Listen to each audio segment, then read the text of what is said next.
Hello. आज हम लोग वैद्युत क्षेत्र में विद्युत द्विध्रुव पर बलयुग्म पढ़ेंगे। इसे बलयुग्म आघूर्ण भी कहा जाता है।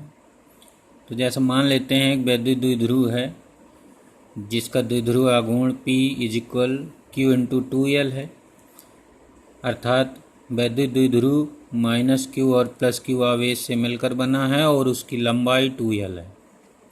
अब अगर ये वैद्युत क्षेत्र वेक्टर E में वैद्युत क्षेत्र की ही दिशा में अर्थात इसकी अक्ष वैद्युत क्षेत्र के समांतर हो रखा हो तो +Q आवेश पर बल वैद्युत क्षेत्र की दिशा में F = QE लगेगा। -Q आवेश पर बल वैद्युत क्षेत्र के विपरीत दिशा में F = QE लगेगा। यहाँ पर आवेश का चिन्ह नहीं देखा जाता क्योंकि ये बल सदिश राशि है। जब सदिश राशि होती है तो बल की दिशा देखी जाती है। तो -Q आवेश पर बल की दिशा इधर को बनाई जाएगी वैद्युत क्षेत्र के विपरीत दिशा में, और +Q आवेश पर बल की दिशा वैद्युत क्षेत्र की दिशा में बनाई। अब इस स्थिति में दोनों बल के क्रिया रेखाएं एक ही हैं, अर्थात ये दोनों कोई बलयुग्म वैद्युत द्विध्रुव पर नहीं लगाएंगे। परंतु अब मान लेते हैं कि वैद्युत द्विध्रुव वैद्युत क्षेत्र की दिशा से थीटा कोण बनाते हुए रखा है, तब भी इसके +Q आवेश पर बल F = QE वैद्युत क्षेत्र की दिशा में लगेगा और -Q आवेश पर बल वैद्युत क्षेत्र के विपरीत दिशा में लगेगा F = QE। परंतु अब इन दोनों बलों के जो क्रिया रेखाएं हैं डॉट डॉट पीछे की ओर बढ़ाएंगे, इसको डॉट डॉट पीछे की ओर, ये कहलाती हैं बल की क्रिया रेखाएं, ये भिन्न हैं।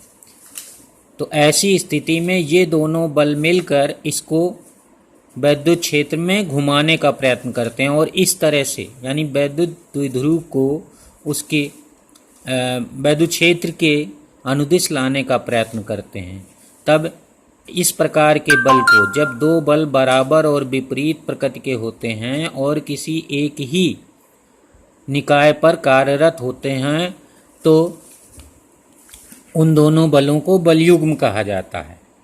तो ये दोनों बल मिलकर इस वैद्युत द्विध्रुव की अक्ष को वैद्युत क्षेत्र के समांतर लाने का प्रयत्न कर रहे हैं, इसलिए इस बलयुग्म को प्रत्यानयन बलयुग्म कहा जाता है। अब हम लोग इसका बल आघूर्ण निकालेंगे। तो बलयुग्म का आघूर्ण जो होता है वो टाउ बराबर होता है युग्म का एक बल इंटू दोनों बलों के क्रिया रेखाओं के बीच की लंबवत दूरी। तो पहले हम लोग दोनों बलों के क्रिया रेखाओं के लंबवत दूरी निकालेंगे। तो ये देखिए, ये बल है, इसकी क्रिया रेखा ये हो गई, ये बल है, इसकी क्रिया रेखा ये हो गई, इनके बीच की दूरी ये हुई लंबवत या ये हुई। इन्हीं दोनों बलों को यहाँ बनाया गया है। अब कोण ये थीटा है तो ये भी थीटा होगा, तो इसको यहाँ पर बना लिए। अब ये हो गई द्विध्रुव की लंबाई 2L, ये द्विध्रुव की लंबाई 2L हो गई। अब इनके बीच की लंबवत दूरी चाहे ये कहिए चाहे ये कहिए, तो इसको निकालते हैं। तो इस त्रिभुज में हम sin θ लिखते हैं। तो sin θ होता है लंब बटे कर्ण, लंब बटे कर्ण। तो लंब हो गया और कर्ण हो गया 2L। हमें निकालना है लंब, तो लंब बराबर हो जाएगा 2L sin θ। अब हम लोग इस फार्मूले में रखें आगे, तो टाउ बराबर लिखा F × 2L sin θ। F की जगह F हो जाएगा बल की जगह, और दोनों बलों के क्रिया रेखाओं के बीच की लंबवत दूरी 2L sin θ। अब एक इसके F की वैल्यू रख देंगे, F की वैल्यू है Q × E और 2L sin θ ये हो गया। और हम लोग जानते हैं कि द्विध्रुव आघूर्ण P बराबर जो होता है Q × 2L होता है। तो यहाँ पर जो Q × 2L जो लिखा है, सॉरी यहाँ पर 2L, जो Q × 2L यहाँ पर हुआ, ये Q × 2L ये बन गया P। तो टाउ बराबर हो जाएगा PE sin θ। तो ये होता है वैद्युत द्विध्रुव पर लगने वाला बलयुग्म आघूर्ण, या केवल बलयुग्म भी कह सकते हैं। अब इसमें देखते हैं कि अगर हम PE sin θ को वेक्टर P × वेक्टर E लिखें तो हम इसको वेक्टर टाउ लिख सकते हैं। अर्थात जो बलयुग्म है यानी बलयुग्म आघूर्ण है वो एक सदिश राशि है जो वेक्टर P यानी द्विध्रुव आघूर्ण और वैद्युत क्षेत्र की तीव्रता E के क्रॉस गुणा के बराबर होता है। तो ये क्रॉस प्रोडक्ट है, टाउ बल आघूर्ण क्रॉस प्रोडक्ट है वेक्टर P और वेक्टर E का। और हम लोग जानते हैं कि जब दो वेक्टरों का क्रॉस प्रोडक्ट निकालते हैं तो जो तीसरा वेक्टर आता है परिणामी, वो इन दोनों के तल के लंबवत होता है। यानी टाउ की दिशा, बल आघूर्ण की दिशा जो होगी वो वैद्युत द्विध्रुव के तल इसके कागज तल के लंबवत होगी, चाहे नीचे को हो या ऊपर को। तो नीचे ऊपर कैसे समझते हैं जरा देखिए।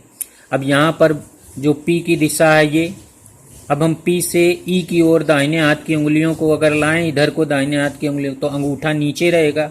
तो इसका मतलब है कि इस समय इस पर लगने वाले बलयुग्म की दिशा कागज तल के लंबवत नीचे की ओर है।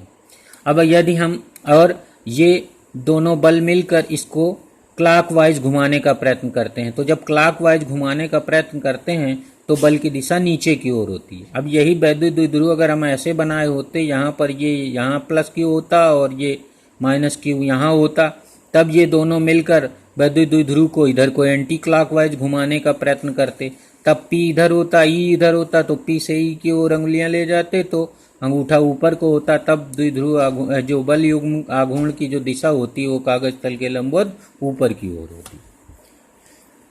तो हमेशा दिशा निकालने के लिए, बल युग्म आघूर्ण की दिशा निकालने के लिए हम लोग दाहिने हाथ के, मैक्सवेल के दाहिने हाथ के पेंच के नियम का प्रयोग करते हैं। तो उसको पढ़ लीजिएगा, पेंच का नियम।